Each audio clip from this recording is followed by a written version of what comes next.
This is the Rewind Pix, or it used to be. This is what you're paying $100 for. Is it worth it? Let's find out. The Rewind Pix digital screen-free camera is terrible. So I'm gonna tear this thing to shreds. and then I'm gonna use the pieces to build the world's most cursed camera. Ow! But first, why do I hate this Rewind Pix digital screen-free camera so much? Well, let's back it up a bit. Before I tear apart this Camp Snap knockoff, this cash grab that's raised over $600,000 on Kickstarter, let's at least try to give it a fair shake and shoot it as Rewind Pix intended. The Rewind Pix, and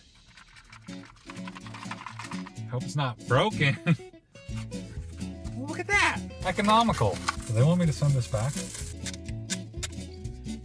The Rewind Pix is a super sketchy Kickstarter camera that you can pre-order today for $109. So act fast, because as of posting this video, you only got 30 more days to pre-order it before they jack up the price to $169.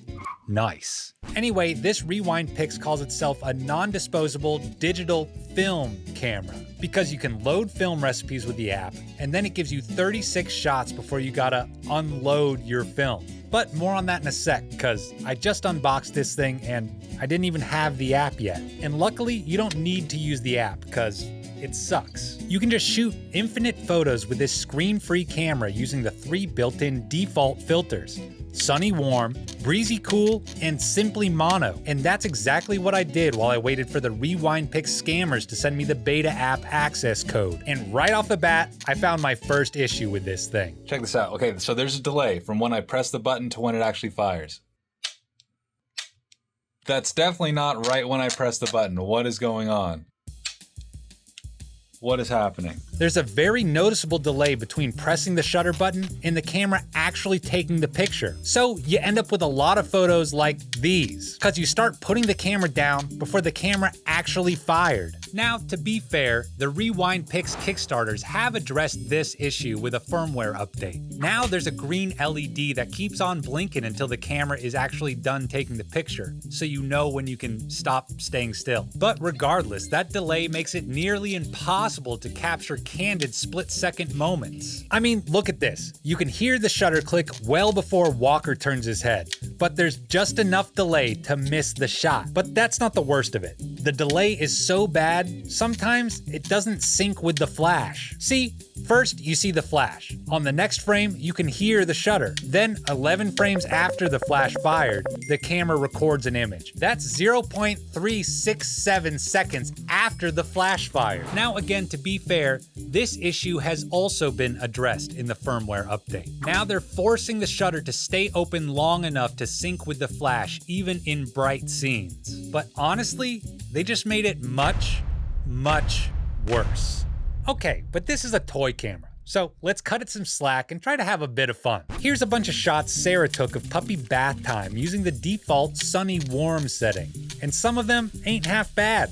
You just gotta make sure you're not too close to your subject, because this thing has a fixed focus of 3.3 feet to infinity. So any closer than that, and it's all blurry. But really, some of these frames are okay for a dinky little toy camera. And can you really expect some cheap 13 megapixel Chinese future e-waste cash grab to outperform any of the countless working digicams on the used market for a fraction of the price? I mean, is it fair of me to compare these 13 megapixel images to a 3 megapixel Olympus from 2002? No, because this camera has a companion app and film recipes. So after downloading the sketchy beta app on my old Android, I picked 3 films and loaded them in my camera over Wi-Fi and went to this abandoned gas station to cosplay as Grainy Days. And just like Jason Cumberbutt, my first film choice was IR color, which sucks. But I just kept on shooting it. I mean, I had no idea it sucked, because this is a screen-free camera. Remember? I see you! Now, I guess I should have known that it was gonna suck, because this whole camera cost less than 1 roll of Aerochrome. So, beggars can't be choosers. But all is not lost. I did end up getting one decent faux aerochrome frame at the old swimming hole. And here it is looking even better with the new $5 LoPro Chrome preset applied to the original unfiltered JPEG. How'd I do that? Well, after unloading this digital roll and getting pretty bummed out with the results. Just like film. Would you look at that? Wow, I shouldn't have used that preset, I guess. Anyway, turns out even after you unload your film, you can just plug in a USB cable and bing bong, all 36 photos are there in the original film folder without the stupid film filters. Filmters? Anyway, whatever. So aerochrome sucks. The rest of the filters can't be that bad, right? We're gonna take a black and white shot. And here's the black and white IR preset. It's a vibe, I guess, but here's the unfiltered shot, and I like this one more. And here it is with my cheesy $5 LoPro Chrome preset available at madebylopro.com. Okay, so maybe their IR infrared filters suck, but what about Retro Cine? I do love shooting some old Vision 3 500T. Well, that's a little better. It ain't no 500T look, but I don't hate the super blue and yellow cast, even if it is a bit heavy-handed. Here's the original, kinda boring in comparison. And then here it is with the LoPro Filmic Punchy preset, available for $1 at madebylopro.com. Well, I should probably get out of here. And then this scene is the best one with the retro cine look. I'll admit, this old school Instagram ass looking filter works pretty good with this frame. Here's the original. And then here it is with the LoPro Filmic Flat preset. And here's one more scene with a retro cine look. Not bad. Here's the unfiltered shot, and here it is with my $2 low-key based preset available at madebylopro.com. Or get all 4 presets for free when you join LoPresti Army for as little as $5 per month. Cancel anytime, now accepting PayPal and Venmo. But either way, look at how cattywampus this frame is. Now, I'm 99.9% sure I framed up this symmetrical subject smack dab in the middle of the frame, but it ended up all cockeyed and too far to the left. Which brings up another huge complaint I have with this camera. One I'm gonna try to fix by tearing it apart. Okay, let's do a test to see how accurate these frame lines are. Not that you can even see them in camera. Come on. So you can't see the frame lines at all. There's no way of really telling what's in frame. This one isn't that far off. A bit lower and to the right. I got lucky this time. But God forbid you try to perfectly center up your subject. You may as well be shooting blind, especially when you shoot in portrait orientation. This big, bright viewfinder is one of the main selling points of this crappy camera. But when you look through it, you can hardly ever see these frame lines unless the lighting is just right. And even when you can see the frame lines and you try to carefully compose your shot, it makes no difference. I mean, look at this one of Freckles. I definitely didn't mean to cut off his feet. Then this shot of Sleepy Joe. I've taken a million photos of this dead tree, and it looks like I fell down while I pressed the shutter. At least this here $5 LoPro Chrome preset looks pretty good on it. No matter how hard I try to frame up a decent shot, I'm chopping off limbs. This viewfinder sucks. With those invisible frame lines, you can't slow down and carefully compose still subjects like landscapes or buildings. Then with the delayed shutter release, you can't capture quick fleeting moments neither. It's the worst of both worlds. And that's not all. There's no off button. This thing just puts itself to sleep after 3 minutes, so you're just wasting battery if you're not taking any shots. So, no power button, a slow-ass shutter, and an inaccurate viewfinder. Let's see if we can fix this hunk of junk. So, initially, I just wanted to disassemble this thing and show y'all the internal components, but I ended up going beyond the point of no return. Either way, I recorded a full 10-minute disassembly video with live commentary available for LoPresti Army members at madebylopro.com. Here's some highlights.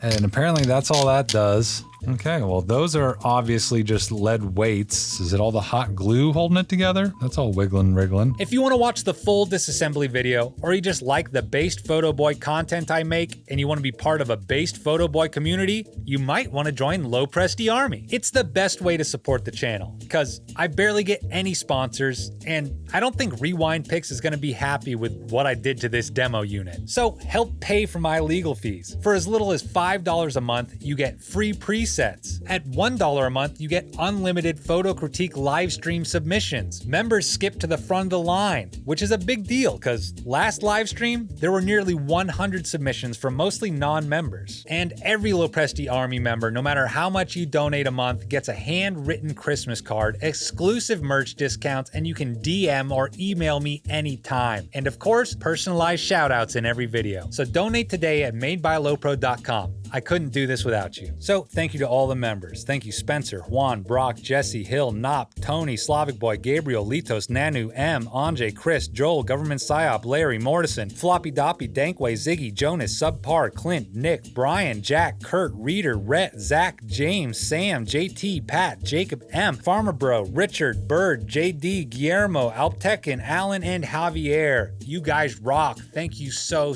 much. Okay, well, looks like I'm done disassembling it. We're in there. We got it all pretty much disassembled. Now to be safe, I should discharge this. Should be able to touch one of the terminals and get all the juice out of this capacitor. This is the thing that could kill you. Don't do what I'm doing. This is insulated. I'm touching rubber here. This is the bad boy part.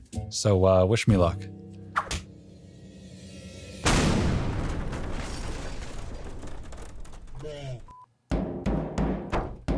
Okay, that should be good. Here it is stripped down to its base components, and it fires. Selfie time. Let's switch it to color mode. Simply warm. Hi, hello internet. I'm Nick. So everything's kind of a mess right now. I should get a couple of Ziplocs and get all this cleaned up. Yeah, puppy, what do you think? You hungies?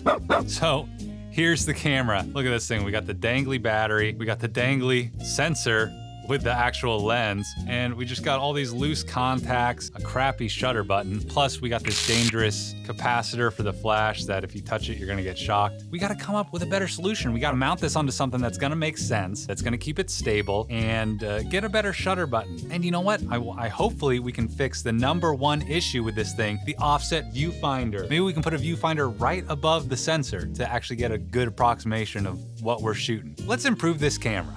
First order of business is this little doohickey here. You put in this little disposable thingy, and when you twist that, it brushes some contacts against each other and then turns the thing on. But there's no off button. The only reliable off button I found is taking out the SD card. It just turns the thing off. Since this thing is kind of stupid, I'd rather just have a button. Let's see if we can just yank this thing out of here. There we go. Bye-bye.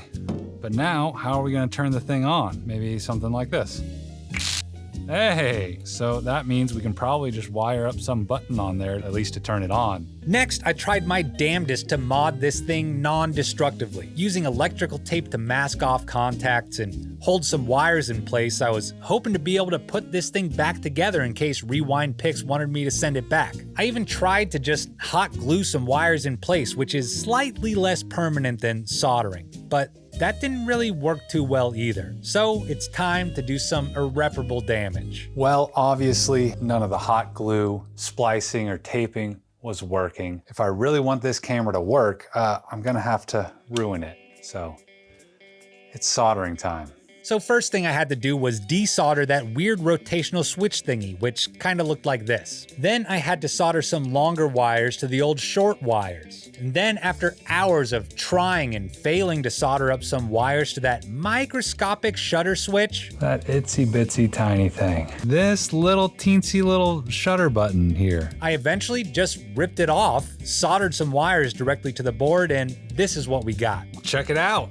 It's pretty much all working. You gotta hot wire it to turn it on, rub these two wires together, and then you gotta hot wire it to fire it. So this is about the most useless camera ever. I should have probably just left it in the case. Check this out, hot wired to fire. I think we could do a little better than that. Obviously all these loose wires kind of suck, and I don't wanna do this to take a picture.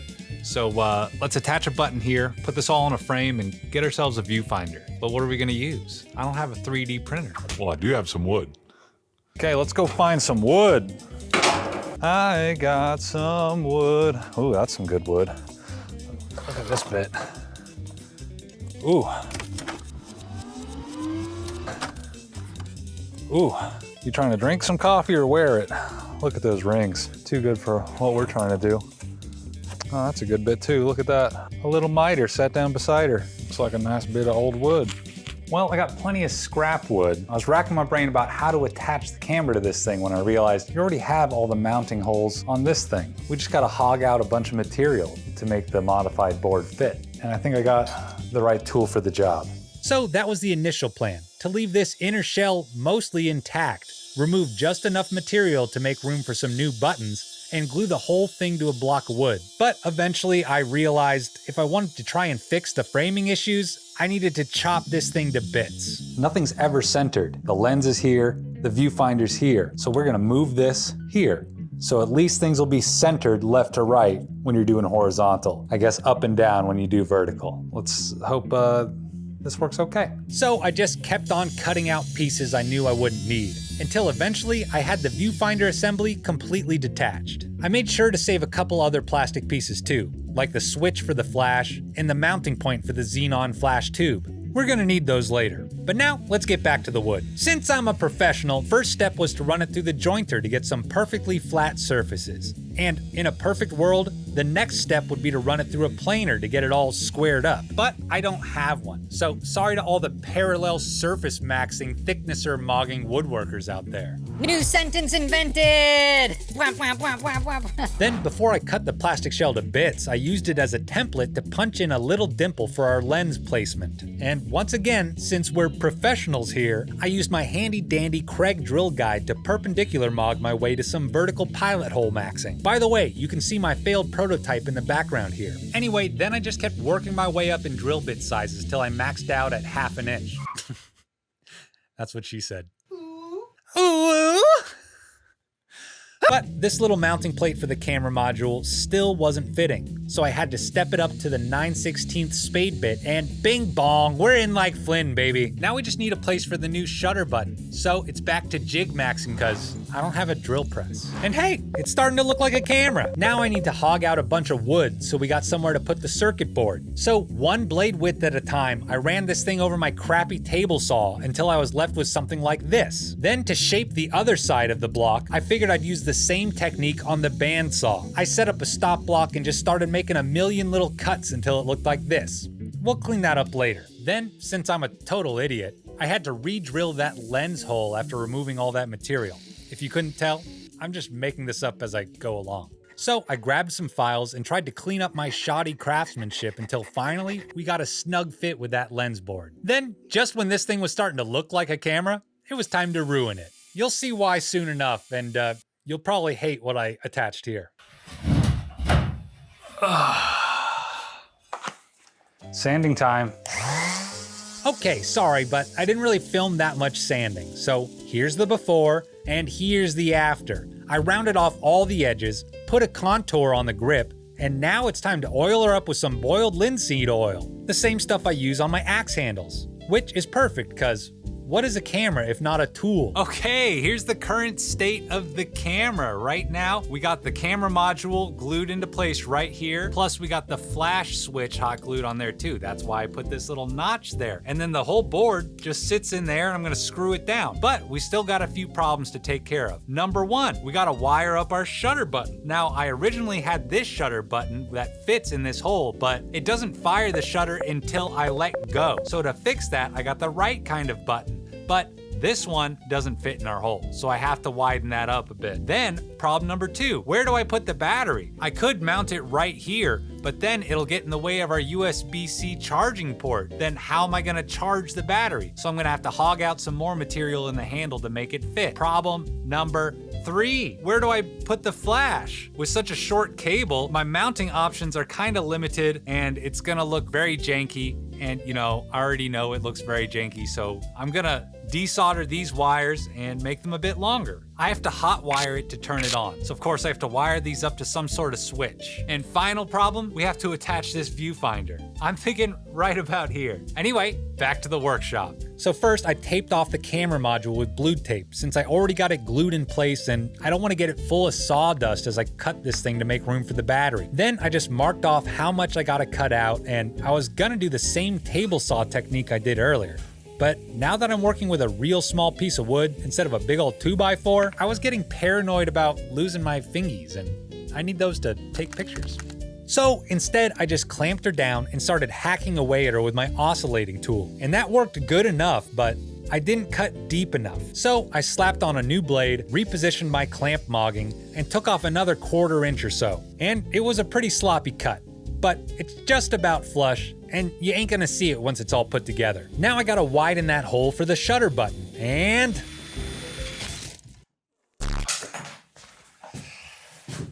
God damn it. Fucking Christ.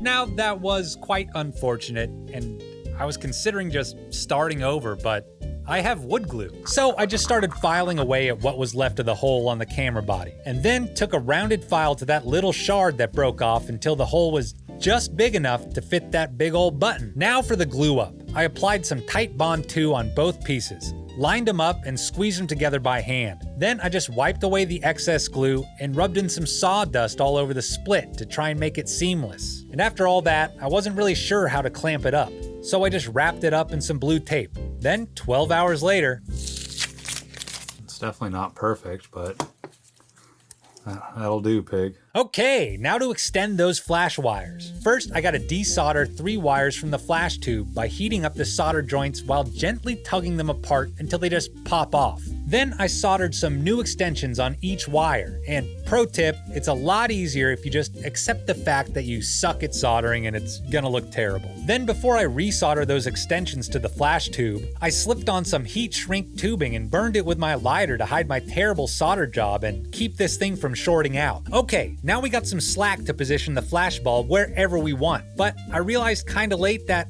I'm not done woodworking yet. The flash control board has that big scary capacitor thing on the back. So if I don't want to shock myself every time I pick up the camera, I need to hog out another recess just like I did for the battery. But instead of hacking away at it with the oscillating blade, I decided to bite the bullet and set up my router table. And after a million passes, slowly raising the bit and pushing back the fence, I ended up with a nice little cove cut to fit the capacitor. Then after a bit more sanding and oiling, we finally got ourselves the perfect frame for the world's most cursed camera. And after a bit more soldering, a ton of hot glue, and some electrical tape, here it is. I call it my improvised exposure device, or IED for short, cause it looks like a bomb. But does it work? You betcha! Let's take it for a spin. To turn it on, I replaced that stupid disposable film style advance wheel thingy with this super sketchy looking tactile on-off switch that I hot glued to the front. And now there's an off button. Now that you don't have to unscrew anything to take out the SD card, you can just pop that out for a sec and the camera turns itself off. Then the new shutter button. Unfortunately, it's just as slow as the old one. And honestly, it feels way worse than the original, but that's kind of a good thing. Since the old shutter button had very nice clicky haptic feedback, as soon as you pressed that button, you'd feel the shutter click and assume the image had been taken and start putting the camera down while it was still recording the picture. So you'd get frames like these. Remember? Anyway, now that the shutter is all mushy with no clicky action, you just intuitively hold still until the LED stops blinking. Okay, so how about the viewfinder? Well, I haven't noticed a difference. I'm still getting cattywampus framing, like this here power pole leaning to the side, though I did take that one with my phone up to the viewfinder. Or this flood gauge sign that I definitely framed up smack dab in the middle. So I didn't fix the shutter. I didn't even fix the viewfinder. I just took a cute retro-style compact camera and made it less pocketable, less weather-sealed, and more capable of shocking you. But at least I can still connect to the app and shoot some portrait. Thank you, Internet. I'm Nick. Dun-dun-dun-dun-dun. Please, please, please like, subscribe, ring that bell icon, hype this video if you're on mobile, and consider going to madebylopro.com to check out my merch and presets and stickers, and I got a lot of cool stuff. And maybe consider joining LoPresti Army. Thank you so much to everybody who has joined and donated to help me keep making analog fun again, baby. Rewind Pix, I'm so sorry if I was a little bit too harsh, but I don't think we need any more e-waste in this world, and there's plenty of stuff on the used market that blows this thing out of the water. So what, you want to, have the film experience? Just exercise some restraint and don't look at your pictures and put in a small SD card. Limit yourself to 36 pictures and don't look at them right away. Thank you for sending it though. This is hopefully a fun episode. If you guys are still watching, say be kind, rewind. Anything to say, Sarah? Come on, you gotta say something. You gotta say it loud. You have such a talent for making fun videos. Which one's better? Tell me which one you like more in the comments. Do you like the Shockinator? I did tape it so it doesn't shock you as much. Thank you to all the new recruits. Please consider joining and try to catch my next live stream photo critique. If you join LoPresti Army, you get skipped to the front of the line, so thank you so much. We're gonna go look at the puppy. It's the puppy. Look at that puppy do. Bing bong.